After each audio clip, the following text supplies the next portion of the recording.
welcome to one of the Saudi Society of Palliative Care educational activity lecture series of for Dr. Ayman.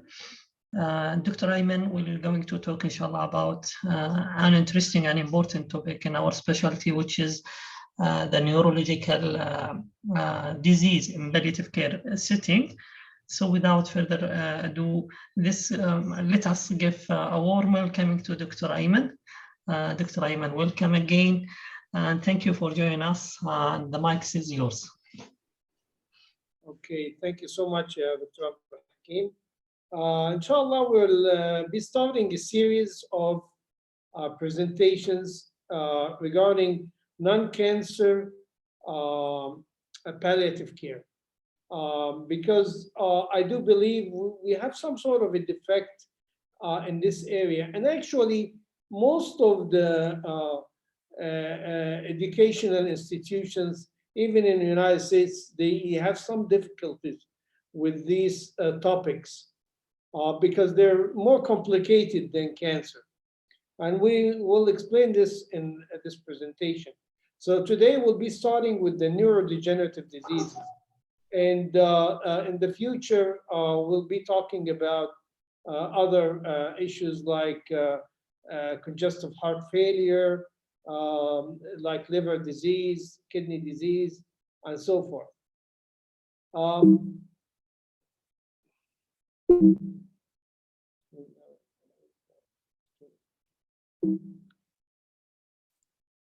Okay. Anyway, so the objectives here today, we'll be talking first about the neurological disease trajectories. We have to give some sort of a background about stroke. And then the classic neurodegenerative diseases such as multiple sclerosis, amyotrophic, lateral sclerosis, Parkinson disease. Then we will end with the dementia. And we'll wrap up the palliative role, in the neurodegenerative diseases, and mainly symptom management and the advanced care planning. In the picture here, I just trying to give you some sort of anatomy here that you need in your journey here with me today in this lecture. So you have the basal ganglia, which is basically a deep structure. It's composed of the caudate, the putamen, the globus pallidus, and the amygdala. And it's mainly, the main value for this deep ganglia is a motor, function and movement. And thus, you will find like diseases like Parkinson disease, for example, is affecting the basal ganglia. And then you have the thalamus, which is the sensory gateway, the hippocampus, which is for memory, which is part of the limbic system. And then you have the forebrain, the cerebral cortex. The progression of the neurological diseases is kind of, varies from one situation to another. You have the acute progressive, you have the chronic progressive, and then you have the long-term disability, with or without fluctuations in the clinical status. It's very clear from the slide which is which. We don't have to go through each item of these. So if you look at the disease trajectories of different illnesses, on the top you have the cancer. And I'm sure all of you guys are aware about the prognosis of most cancer patients. You kind of decline very slowly until you reach a certain point where you drop pretty fast. And I'm sure that you guys see this all the time in your practice, where the family will tell you, for example, oh, my beloved one was doing very well until he came to the hospital, and all of a sudden he dropped and things just got worse and he's comatose. And this is usually this, you see this all the time in cancer. Then you have the organ failures like congestive heart failure and COPD. These guys, they decline slowly, but they go into these dips and then they return back. You see them in the ER, they're almost dying, and then all of a sudden they get the steroids and the Lasix and all that, and they just, they go back to normal again, and then they come back again and so forth. But in neurological diseases like dementia, they kind of dwindle in the low functional status here until death. So this slide is the most important slide in my presentation. I'm going to give it some time because once you understand this, you will understand the rest of the presentation very smoothly. So whenever you manage any neurologic diseases, okay, you have 4 types of interventions. You have interventions to treat the acute attacks, like a patient had an acute attack of MS, for example. And then you have interventions that modify the course of the disease. And this is usually done by the neurologist, okay, or the primary team. And then you have the symptom management. And the most important symptoms in neurologic diseases are pain, spasticity, fatigue, salivary drooling, psychiatric problems such as anxiety, depression, and pseudobulbar affect. And we're going to talk about the pseudobulbar affect later on. Autonomic manifestations such as constipation, orthostatic hypotension, and incontinence. So this is kind of a wrap up to most of the important pertinent symptoms that you will see in the neurodegenerative disease. Then you have the advanced care planning, okay, which basically focuses on the nutrition and ventilation, and then end of life issues such as withholding or withdrawal life support, for example. So again, this is the role of palliative medicine in neurologic diseases. Breaking the news, psychological help, symptomatic treatment, as I said, end of nutrition, ventilation, end of life decisions, and then you get into the terminal phase and death. Then you have the bereavement counseling. All right, we'll be starting with the stroke. All right, so stroke is defined as a sudden onset of a neurologic deficit caused by an interruption of the blood flow to the brain. If you think about it, it's more common in men than women. 60% are atherothrombotic infarctions, 23% cardiac embolizations, 7% subarachnoid hemorrhage, and 7% intracerebral hemorrhage. So the bleeding is around, intracranial bleeding is about 14%, and the rest of it is ischemic in nature. Stroke is the second most common cause of death after ischemic heart disease and a major cause of disability worldwide.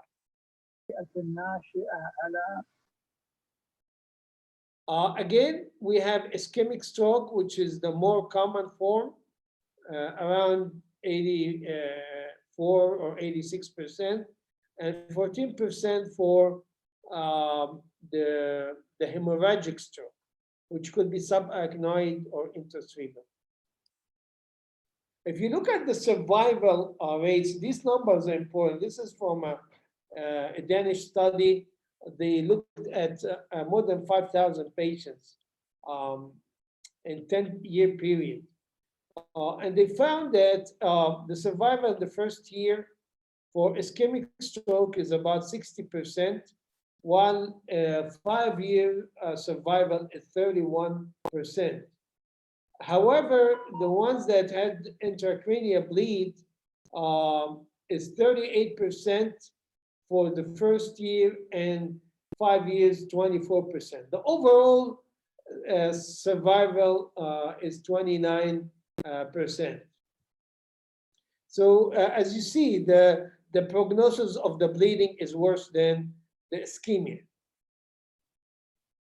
In this phase, again, we talked about the acute management. So if you're in the acute phase, of course, you want to send the patient as soon as possible to a place where they have capability of doing the plasminogen activator or the mechanical thrombolysis.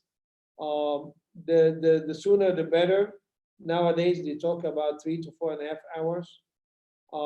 And then again, I want to say that there are predictors for recovery from stroke or prognostic signs like age, previous stroke, consciousness at onset, and urinary continence. This will give you some sort of an idea, whether the patient will recover or not.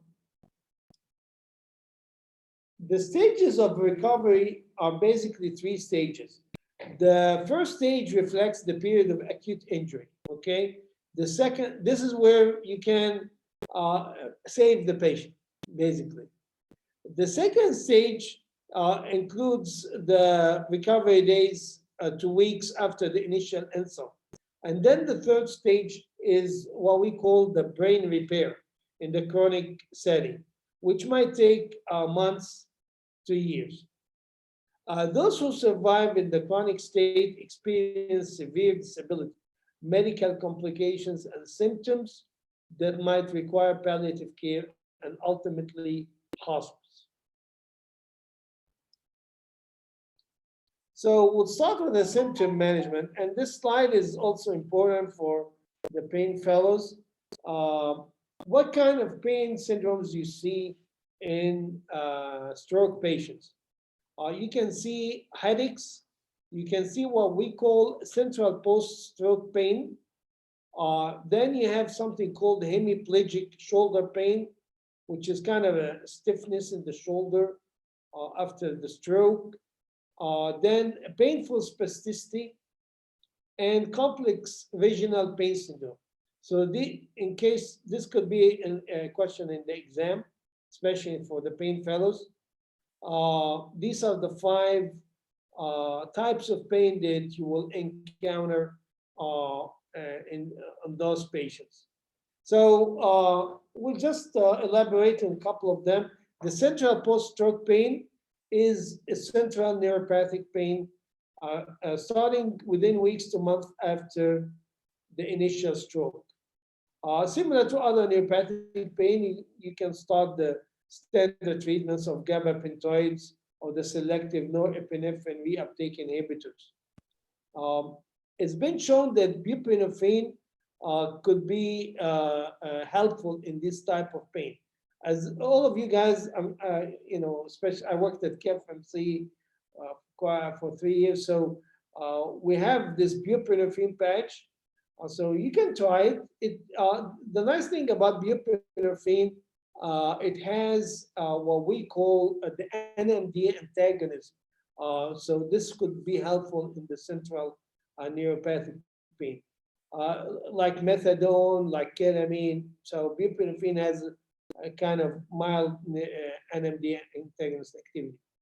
And then you have something called shoulder hand syndrome. Shoulder hand syndrome, this is basically some sort of a complex regional pain syndrome that affects stroke patients. One of the predisposing factors of complex regional pain syndromes is stroke. Also, as far as psychiatric problems that we encounter in stroke, the most important one is post-stroke depression. And it's been shown actually to be around 14%, the minor depression diagnosed in 14% of patients, and 26% of patients experienced major depression. One of the factors that prognostic factors is the premorbid history of depression, if the patient has a premorbid history, and dependency in daily living following stroke. So if the patient is really getting very dependent on the family members and the people around him, usually this kind of thing leads to depression. So this is something that you really need to take care, especially as a palliative physician. As far as the advanced care planning, you know, usually after the stroke, the patient at the beginning will need some assistance with nutrition, but most of the patients, they get better, you know, in a month or so, and most of them, they will return back to normal eating. However, sometimes you might need, you know, to insert it like a nasogastric tube at a certain point, or sometimes even a PEG tube. A nasogastric tube is preferred, you know, because this is more temporary than PEG tube, and you can later on take it out. And it's been shown to be associated with less mortality in these patients. Of course, the poor nutrition can predispose to muscle weakness and fatigue, okay, which will impair the rehabilitation of these patients, and can also predispose the patient to pressure ulcers. So these are the current guidelines for hospice eligibility for stroke patients. Hospice is basically, by definition, is the last 6 months of patient's life as determined by the doctor, okay? So this is a very important issue in the United States because as a physician, palliative physician, I have to document whether the patient has probably has less than 6 months lifespan or not. Otherwise, he will not be able to be eligible for hospice services. So the hospice eligibility, basically criteria for stroke is poor functional status with BPS less than 40%. Next to it is inability to maintain hydration and caloric intake with one of the following. Weight loss more than 10% in the last 6 months, low serum albumin. So these two are the indicators for nutrition, the body weight and the albumin. And then current history of pulmonary aspiration without effective response to speech language pathology interventions to improve the dysphagia or decrease the aspiration events. Other supporting documentation is coma with 3 of the following. On the 3rd day, this is very important, folks. 3rd day, you cannot make you know, any you know, prognostication until 3 days after the stroke. Okay, this is very important after the patient had the coma for 3 days. Abnormal brainstem response, absent verbal response, absent withdrawal response to pain, serum creatinine is more than 1.5 milligram per deciliter. And I want to add to this also one of the very poor prognostic signs is having myoclonus after the 3rd day of the stroke. This is a very common question in the boards and the American boards, the disorders of consciousness. So I wanted to kind of give you a quick hint about it. Basically, here we're talking about 5 different states: the normal consciousness, coma, vegetative state, minimally conscious state, and locked-in syndrome. Okay, if you look at this slide is beautiful. It talks about 2 things: arousal and awareness. Okay, so the normal consciousness patient is arousable and aware. His motor function is completely normal. The locked-in syndrome, the arousal and the awareness are normal, but the patient is completely paralyzed. Okay, and then you have these 3 stages in between that we're gonna talk about, like coma. There's no awareness of arousal. Vegetative state, you have arousal but no awareness. And minimally conscious state, you have some awareness. So this is a common question in the American board, the persistent vegetative state. These patients, they have intermittent wakefulness. They have some sort of a sleep-wake cycles. Those exactly like Ahl al-Kahf. They were sleep, but there is no awareness of the surroundings. Then you have the minimally conscious state. The minimally conscious state, if you order the patient, certain patient can follow certain verbal commands, like tell him look up, look down, squeeze my hand, just very simple things. Okay, yes or no, kind of things. This is the minimal conscious state, which is a little bit higher than the persistent vegetative state.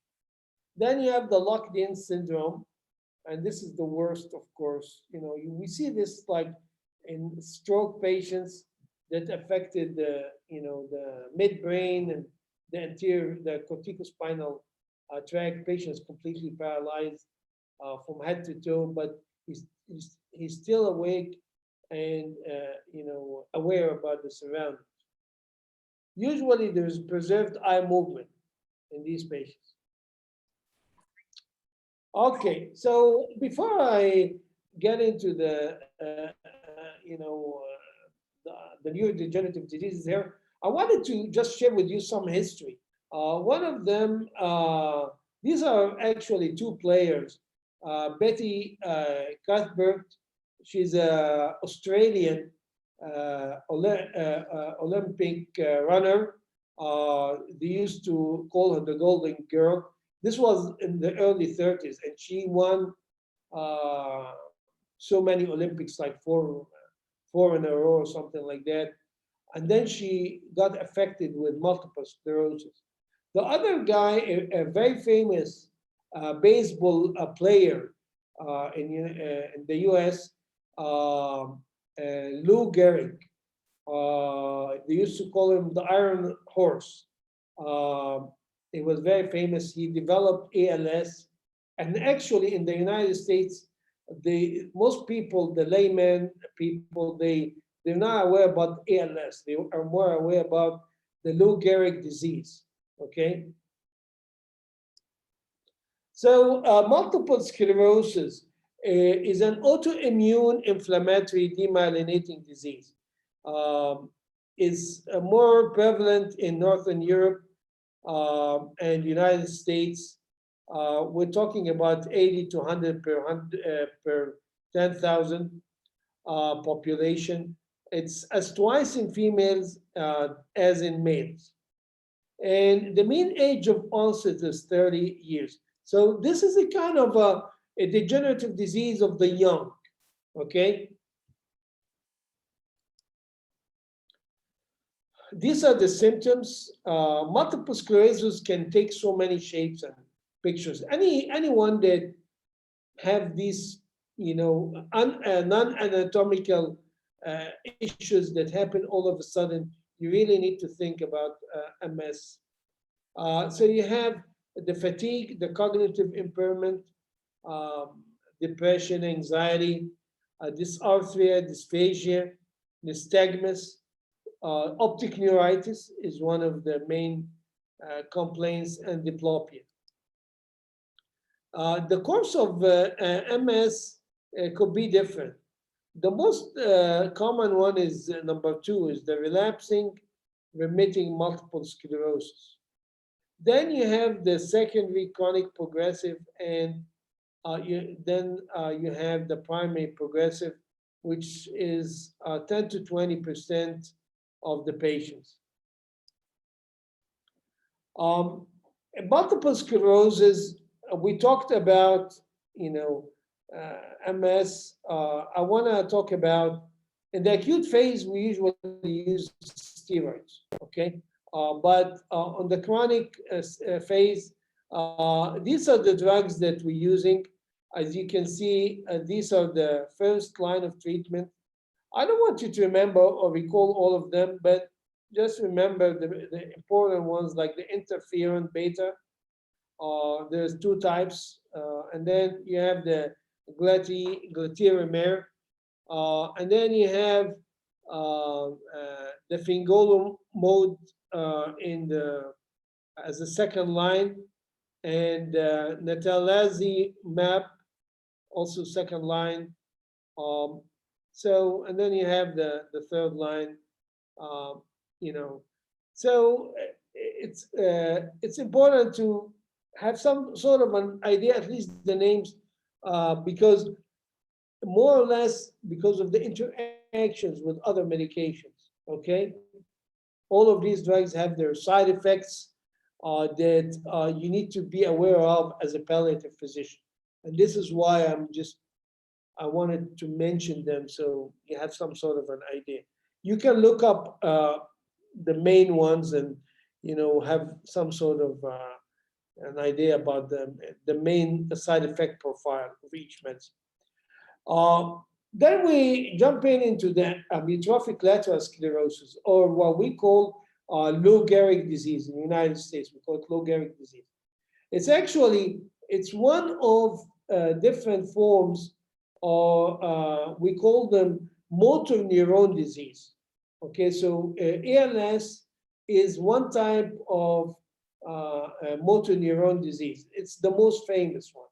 And this is the one that affects the upper and the lower motor neurons. So it's a combo. Then you have another type that affects only the lower motor neuron. We call it the PLS, or the progressive lateral sclerosis. And then you have one that affects only the upper. So this one affects the upper. The lateral sclerosis affects the upper motor. And then you have another one that affects only the lower motor neuron. And then you have the bulbar form. So you have 4 forms of motor neuron disease. The most important one is the ALS. And the prevalence, again, you know, in Europe is, in the United States, somewhere between 2.7 to 7.4 cases per million population. So it's kind of a rare disease. I want to mention that once you diagnose it, basically, most patients have somewhere between 3 to 5 years. Okay, and really dealing with ALS is pretty difficult. I encountered some of these in the US, and you know, they're more difficult than cancer patients for some reasons. Number one, these patients are completely aware about what's going around them. They're, you know, they're completely aware, except for a few, like 10% of these patients, they develop some sort of a dementia.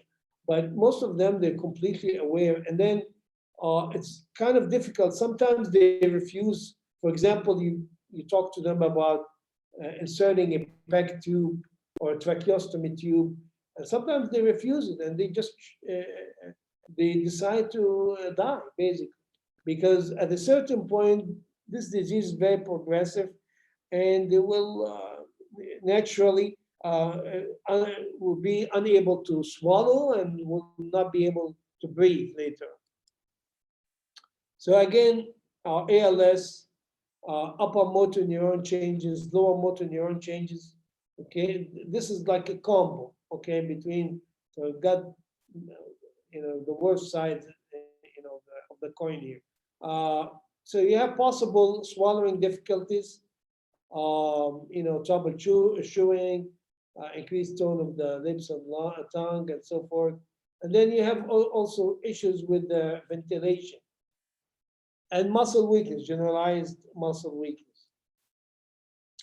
A famous character here is Stephen Hawking.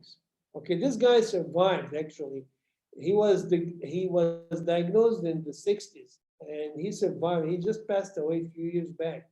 So as you can see, he was actually on a ventilator and he was not able to move any part of his body, but they had this technology where he can, visually can, explain himself through a computer and stuff like that. Of course, he was able to survive for some time. But generally speaking, they die within 5 to 5 years. Okay, 5% of ALS cases are, familial, and 15% of these patients develop what we call frontotemporal dementia. We're going to talk about it later on. This is a kind of a dementia that have a lot of personality and behavioral problems. Some of the prognostic factors, and this could be in the exam, is age, the site of onset. The bulbar form, we talked about 4 forms, right? The bulbar form is the worst, okay? Symptom duration, the ALS, FRS, or this is basically the prognostic modality that we use for ALS patients. And then the forced vital capacity. So in the exam, if they ask you about what will be the most important prognostic factor, you find the forced vital capacity. This will be your answer, okay? Because this represents the ventilation, which is the most important, prognostic factor. So this is just give you some sort of idea how the picture of the patients. As you can see, the atrophy all over the body, in the hands and the whole body. These patients, they have dyspnea, dysphagia, dysarthria, pseudobulbar affect. We'll talk about it later on. Sleep disturbances, sialorrhea. They're drooling all the time. You will see them, usually they have like carrying a suction machine to get their saliva all the time out of their body, out of the mouth, sorry. Cognitive impairment, and as I said, this is only 15 to 20% of patients that develop the frontotemporal dementia. Constipation and hypoventilation. Now, these guys, their extraocular muscles are normal, okay? The sphincter muscles are also normal or spared in ALS patients. And the sensory examination is generally normal. So 3 things are normal in ALS patients because this is a pure motor disease. Now, there are exceptions, but the majority, the extraocular, the sphincteric muscles, and the sensory examination are normal. And this is kind of differentiated from other neurologic diseases. This is the ALS functional rating scale revised.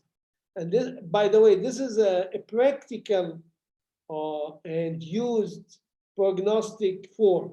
This is not, all the neurologists use it. There is a clinic, I remember we had a clinic called the ALS clinic in our hospital. And this is, I can read the notes from the neurologists, all of them, they're using this form because it gives them some sort of idea when to start discussing like PEG tube, like when do we start the mechanical ventilation, non-invasive ventilation, and then later on mechanical ventilation and so forth. But anyway, so the ALS examines 9 domains of daily activities plus 3 respiratory functions. So if you think about it, from 1 to 9, these are daily activities like speech, salivation, swallowing, handwriting, cutting food, walking, climbing stairs, and so forth. And then the last 3, 10 to 12, it's basically focusing on the ventilatory functions of the patient, orthopnea, dyspnea, and use of mechanical ventilation. The total number basically of the maximum score is 48. I'm going to talk about some of the medications. I mean, ALS is not a curable disease. I mean, there's nothing, nobody can cure it. It's symptomatic more or less. But there are two drugs that I want to talk about because this could be part of your exam. One of them is Riluzole. Riluzole is an NMD antagonist, and it does help to prolong the patient's life up to 3 months, which is, I mean, as you can see, it's not very long, but they emphasize on it. So here, Riluzole, which is kind of a muscle relaxant, okay?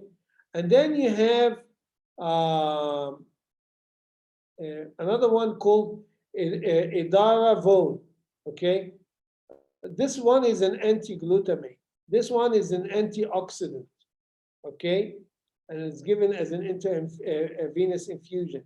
This slows the progress by average of 2 points on the ALS FRS revised scale. So please take note about these two drugs. These are the only two drugs used in ALS to treat ALS. Then you have another one. This is a very important drug. I want you to take note of it. It's called Neurologic, which is basically a combo between dextromethorphan, which is the cough syrup that we all know about, and quinidine. Okay, and this is used mainly for what we call the pseudobulbar affect, and which is basically some kind of a emotional incontinence that affects these patients. Then we're going to jump into Parkinson disease. So this is part of the series, MS, ALS, and Parkinson disease. And of course, as you know, the famous boxer Muhammad Ali Clay had the Parkinson disease. So I wanted to mention it's a neurodegenerative disease. It's a common disease, and actually it affects about 1% of the individuals older than 60 years. So this is much more common than MS and ALS, and it comes in elderly folks. And there are variations of this disease, like ALS, what we call Parkinson plus syndromes. You can look them up, but basically these are variants of Parkinson's disease. The most famous one for me that you need to know is what we call Lewy body or dementia of Lewy body, okay? The other three is a supranuclear palsy, which is characterized by gaze issues. And then you have something called cortico-basal degeneration, which is basically characterized by something alien limb phenomena where the patient cannot recognize that his limb is, that he thinks that this is like a foreign part of his body. It's not, doesn't belong to him. And then, basically the dementia of Lewy body that we're going to talk about later. Again, these guys, they get a lot of depression from a psychiatric point of view. Pathophysiology, it's the substantia nigra. As you can see, the loss of the dopamine in the substantia nigra, okay, in the midbrain. And this has to do with the extrapyramidal system, okay, and interaction with the basal ganglia, okay. As you can see, 70 to 90% loss of dopaminergic neurons. Some of these patients, they have what we call the Lewy body, which is the alpha-synuclein aggregates that You find them in the substantia nigra here. And this leads to 4 things, okay? Bradykinesia, resting tremor, and stiffness or rigidity, and postural instability. Few of these patients are genetic, and most of them are non-genetic inheritance. These are the symptoms that you will see in Parkinson's disease. Mass face, usually the patient is tilted forward. I'm sure one of your family members have some sort of a Parkinson's disease. Look at their gait. They have this shuffling, short-stepped gait. They have this resting tremors, okay? So it's very characteristic and very common to see. The Parkinson's disease go into 4 stages: prodromal, early stage, mid stage, and late stage. So at the beginning, you start to get the triad of the bradykinesia, rigidity, and tremor. Later on, you start to get fluctuations, and you get dyskinesia. And then at the later stage, you start to have issues with dysphagia, folds, axial deformities. So this is the where we actually, as a palliative physician, start to have a role, because we're going to start to be talking about, end of life issues, ventilation. Ventilation is not an issue actually; it's more usually the feeding. Most of these patients, they will need like a PEG tube at the end, at the later stages in their lives. It's not like ALS where ventilation is affected. But again, and usually try different treatments, and these are the drugs that we use in Parkinson's disease. You have the levodopa, the most important one, and then you have dopamine agonists, ergot and non-ergot. You have the MAO-B inhibitors, the COMT inhibitors, the amantadine, and so forth. You should have some sort of an idea about these medications and when to use and when not to use. I mean, just very simple idea. For example, that levodopa is the most important drug that we use because it's the most efficacious. Okay, levodopa gets changed into your body to dopamine.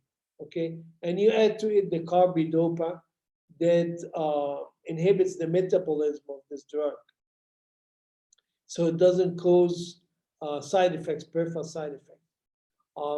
So you should have some idea, because if you have a Parkinson patient, you will encounter a lot of the side effects profile of these medications. If all these medications fail, there's something called DBS, or deep brain stimulation. As you can see, the pathway leads to the basal ganglia, the subthalamic nucleus, and the globus pallidus nucleus. These procedures are done in Saudi Arabia. I had a couple of patients in my clinic, in the pain clinic, that had DBS. I'm not sure it's at KFMC or not, but I think there might be somebody that's doing them in KFMC.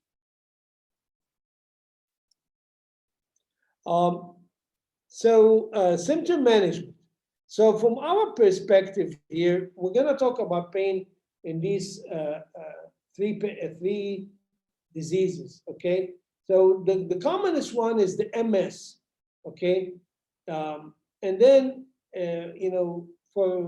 which is really surprising me, you have also pain with ALS. Although it's a pure motor disease, you still have pain with it.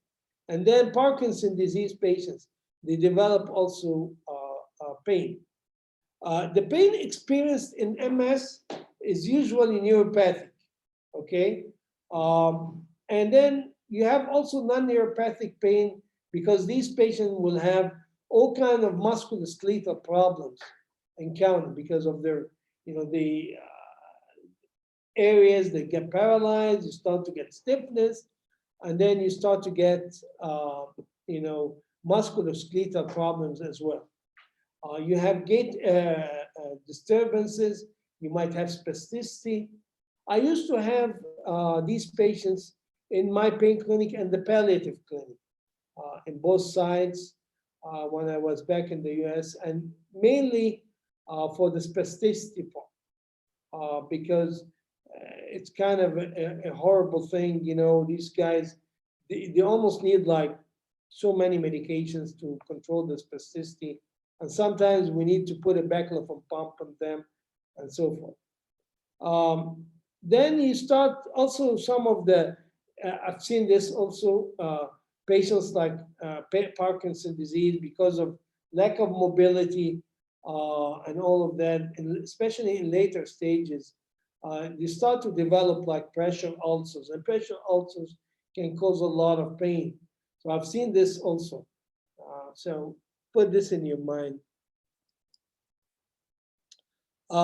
So again, as any type of neuropathic disease, you have the amitriptyline, the gabapentinoids, and then you have the opioids that have an NMD antagonism effect, like methadone, buprenorphine.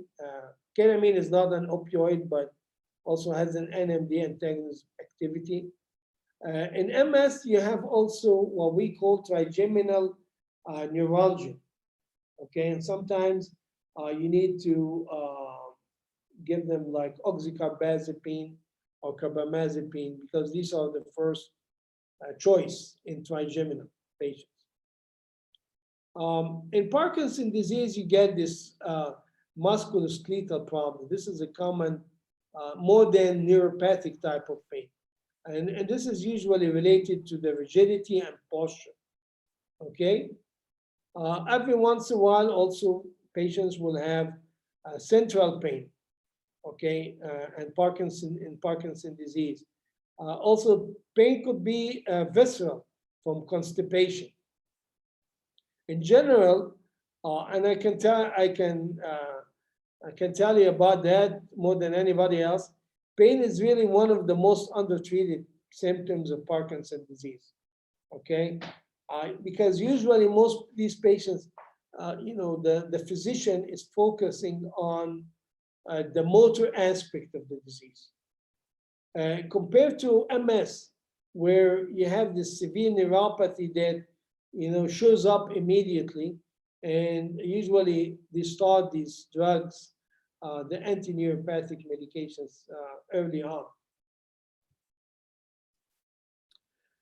Spasticity, you can see it in MS patients. And the common drugs that we use is baclofen, tizanidine, gabapentin, even Valium sometimes I need, as a last resort. And sometimes we need to do the Botox or botulinum toxin injections to different muscles. I used to get referrals about doing botulinum toxin in a certain muscle groups, like, for example, adductor spasm, for example, or whatever. So I just go and get it done. And if everything fails, you might want to refer the patient for an intrathecal pump. So this is the Botox, okay? The Botox inhibit the release of acetylcholine, and thus kind of can cause local paralysis to this area. Of course, it's short-limited, like less than 3 months, but you can repeat it. And this is the baclofen pump, okay? As you can see, this is a pump that gets implanted in the abdomen. By the way, KFMC, we have a lot of baclofen pumps, and most of them are supervised by the rehab department, and they do the refills and everything. So we're talking about something that it's available in the, at KFMC. I want to say that the way we do it is, first we do a trial. Okay, so we do an intrathecal shot, usually 50 mics, and this is the picture here on the left. We put just like 1 ml, and then we look at something called Ashworth scale. Okay, and this tells us whether this medication had helped or not. And if it didn't, we do another one with 100 mics. And then if it does work, usually get sent to neurosurgeon to put the pump in. And then usually the rehab department, I used to do it in old days, but most of the places, rehab departments, the one that follows the baclofen. Okay, so another thing that I want to talk about is the salivary drooling, which is very common because the patient, most of these neurodegenerative diseases, especially like ALS, they're unable to swallow the saliva, and they just pouring saliva all the time. You see them with the suction machine and napkins and all that, trying to just clean up the whole day here. So you can try one of these anticholinergics, like the hyoscine hydrobromide or patch, glycopyrrolate, even amitriptyline. Amitriptyline has an anticholinergic effect. So this could be very helpful as well, in this kind of situation. And then if this everything fails, they also, again, they inject botulinum toxin in the parotid gland. So this gives you some idea about the drugs that we use. The scopolamine patch, okay, I'm sure all of you guys are aware of. Glycopyrrolate tablets. The nice thing about glycopyrrolate, it doesn't cross the blood-brain barrier.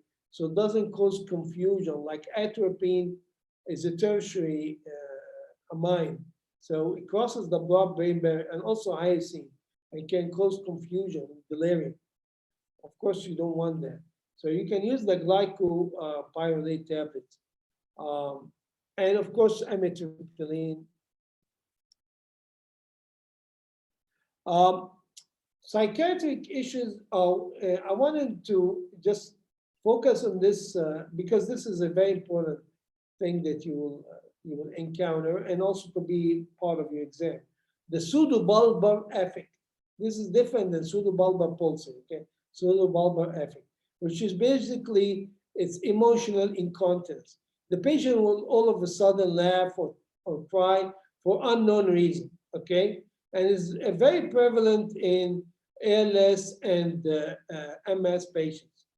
And the treatment is this drug that we talked about early on, dextromethorphan quinidine, okay? And this reduces the frequency and the severity of the pseudobulbar affect. Also, hallucinations, okay, could be bothersome to some of the patients. And you can use quetiapine or this FDA drug approved pimavanserin, all right? The problem with antipsychotics, as you guys know, it has increased risk of death in elderly folks. Autonomic symptoms, bowel and bladder involvement in late stages of neurodegenerative disease is inevitable. And constipation, a very common problem with all of these syndromes. And you can treat it like you treat constipation in cancer patients, increasing the fluid intake, using like polyethylene glycol, Senna, and sometimes suppositories as needed, or enema. Orthostatic hypotension is another thing that we encounter because of their autonomic instability, all right? And this is usually treated with the increased fluid intake, compression stockings, midodrine. This is the first drug of choice, midodrine. And then the fludrocortisone as the second choice for orthostatic hypotension. And then we'll talk about the advanced care planning. So the role of palliative care in these patients. So as I said, many of these patients develop dysphagia, okay, and especially in MS patients, okay, and ALS patients. This swallowing difficulties can lead to malnutrition and weight loss. So what are the things we talk about is we'll start with, a simple nasogastric tube, then a PEG tube. Then in certain situations, we might need to use IV hydration, like patient having delirium, for example, and you want to flush all these toxins in his body. So you give him some IV fluids, okay? Rare situations, we use TPN, but basically, we use the nasogastric or PEG tube. So this is an indication for PEG tube insertion, okay? Does this improve that? Does this improve the? Yes, it improves the quality of life. Sorry, it doesn't improve. There's no evidence that parenteral feeding increases the quality of life in patients with progressive neurodegenerative disease. So it basically keeps their body weight, maintained sort of, but it doesn't really improve the quality of life. Just in case, it could be asked in the exam. So a nasogastric tube, a PEG tube, all right? Most of the time we send the patients to radiology department, by the way, because if they're gonna get it through the gastroenterologist, they're probably gonna sedate them. And these guys, they have already ventilatory problems, so they're kind of risky to get sedation. So it's better to send them to radiology department to get the PEG tube inserted. Anyway, advanced care planning, again, includes the ventilation, the non-invasive positive pressure ventilation, okay? This has been shown to decrease the dyspnea, daytime fatigue, and the insomnia that these patients encounter. And sometimes you need to mechanically ventilate the patient through a tracheostomy, all right? Especially if the patient has intractable salivary.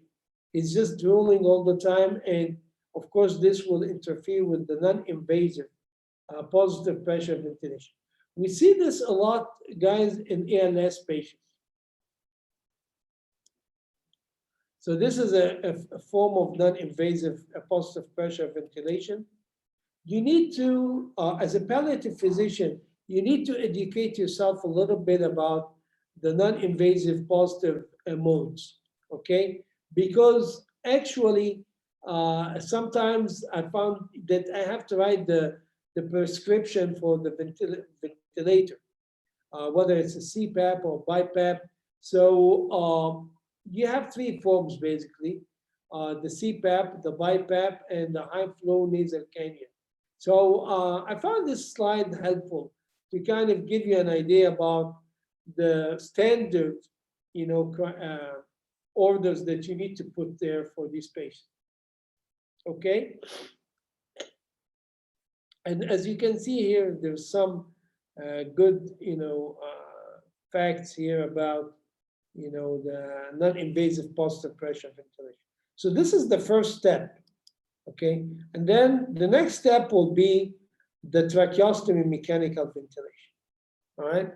I want to say that sometimes these patients, when they come for end-of-life discussions and all that, they refuse it.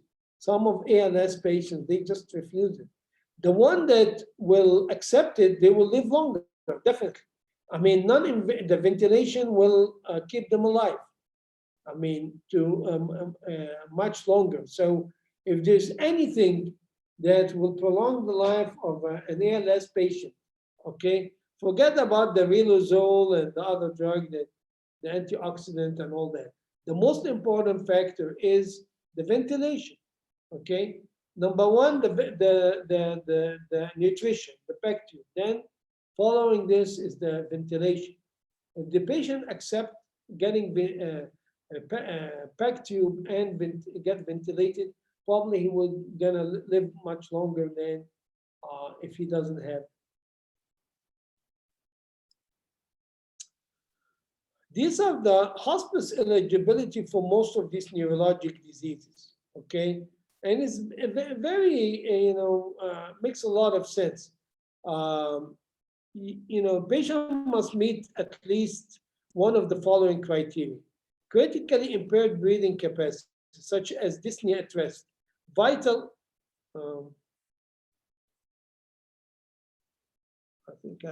Hold on a second. Okay.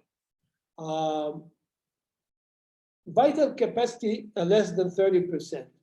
A patient needs oxygen at rest. Patient refuses artificial ventilation or rapid disease progression. Okay. And on top of this is patient having a critical nutritional impairment. As I said, oral intake of nutrients and fluids insufficient to sustain life, continuing weight loss, or absence of artificial feeding methods. So this is the time where the patient needs to go to hospice, right? Patient, if he's not ventilated and he's not getting nourishment, this is the time patient goes to hospice, okay? Or some of the complications he might encounter in these folks, like recurrent aspiration pneumonia, pyelonephritis, stage 3 or 4 pressure ulcers. I remember I had a patient, a Parkinson, a patient had like a huge pressure ulcer. I mean, this is a guy, it's nothing he can do about it, They're not gonna do a graft, and he was bedridden, and he just had the huge, so this patient was turned to hospice, okay? Just symptomatic management until, and comfort care until he passed away. Okay. All right, now I'm gonna talk about a big topic, but I'm gonna go through it quickly, because if you want to understand the neurodegenerative diseases, you have to understand dementia, okay? So we have different types of dementia. I would say at least 10 types of dementia.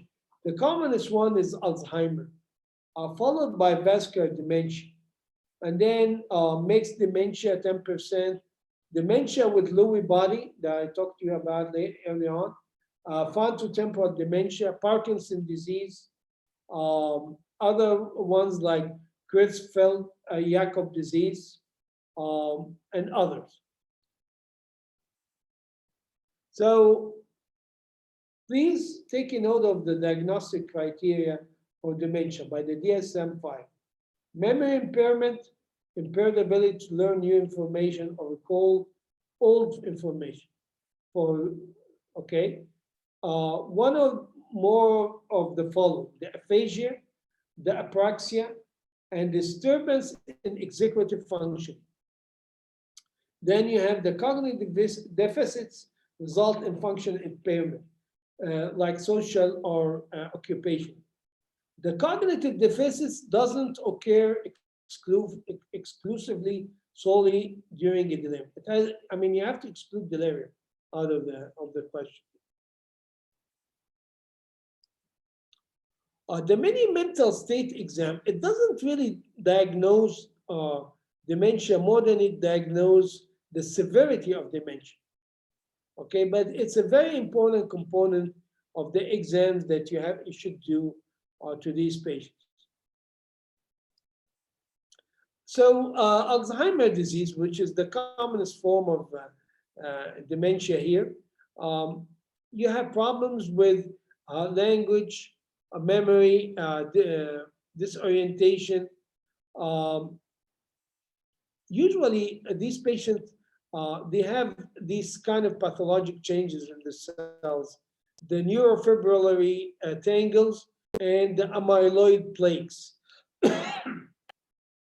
And as you can see, also it's a cortical problem.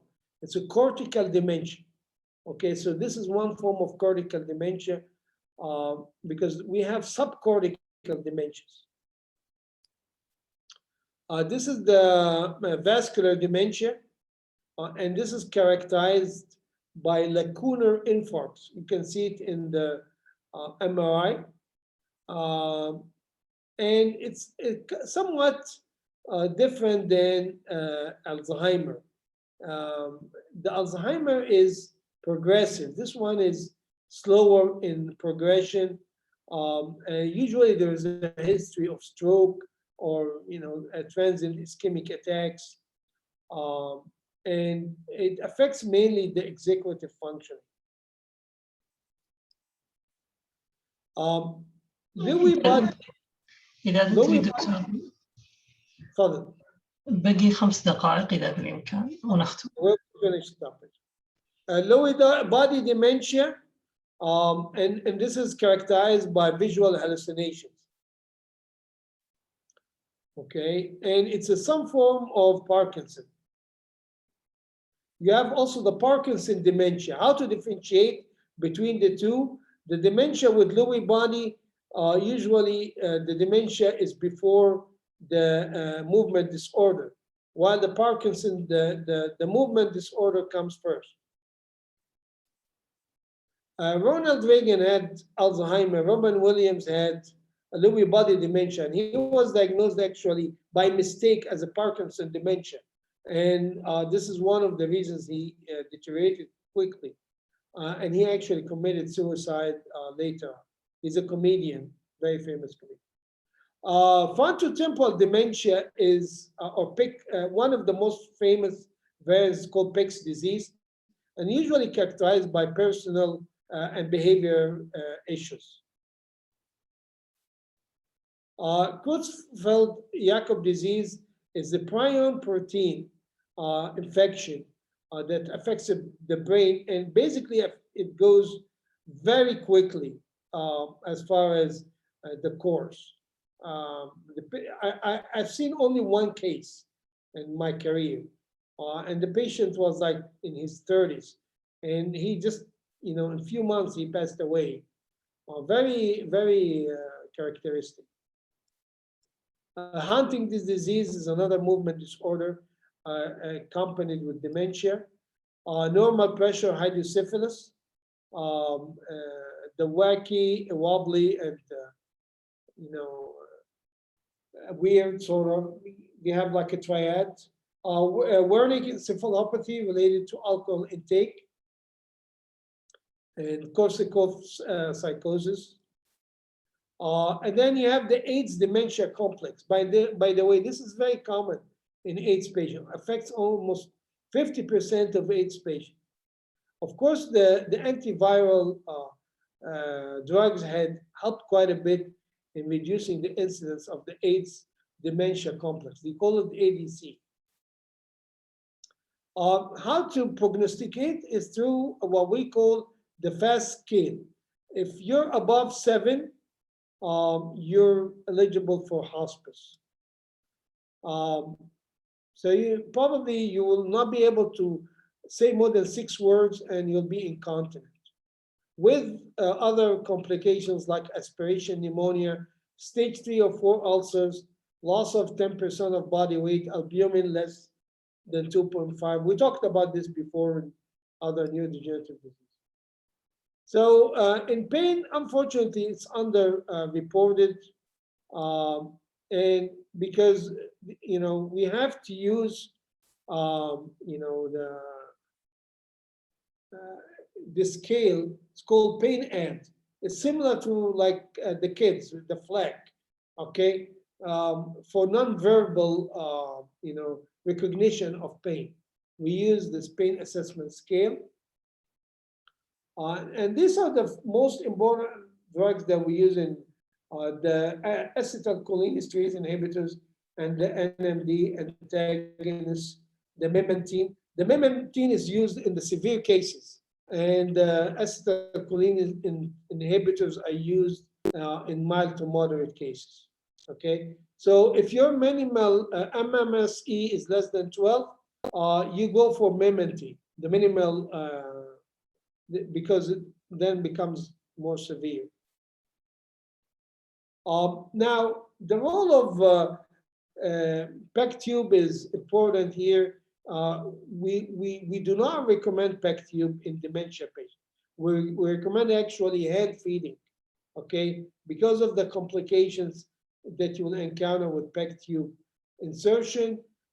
It's been shown that it doesn't improve the quality of life or improve survival. There's so many studies about this. In old days, I remember 20 years back or 30 years back, every dementia patient would get a PEG tube. Nowadays, it's not. We prefer hand feeding or, you know, otherwise, you know, just parenteral hydration for like short period, like for delirium or so. Okay, so this is about it. We need to have more symptom control to these patients. A palliative role is growing in this field. Okay, so you need to acquaint yourself with these neurological diseases, especially the common ones.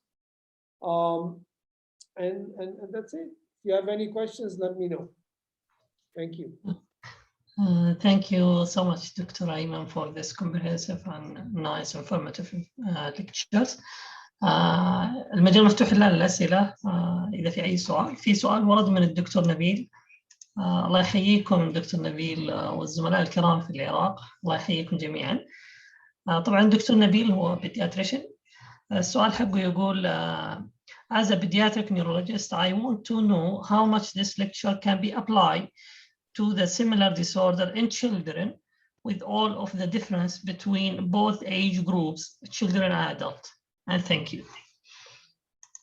Well, in children in general, it's different. I mean, you know, in general, in children, we treat them aggressively, more aggressively than adults. So as far as nutrition, inserting a PEG tube, I think we should proceed with doing all of these procedures. But in adults, it's a different story. Literally, in palliative care in children is like you work with the pediatrician. I mean, you know, next to the pediatrician. I mean, it's you cannot do it alone. Okay, like we do it in you know, in adults, because most of the time we treat the patient till the end of life. So no, there should be a difference in this situation. Okay, thank you. If there is any question, please, the floor is open for any question. سواء في الشات أو افتحوا المايك ويسأل.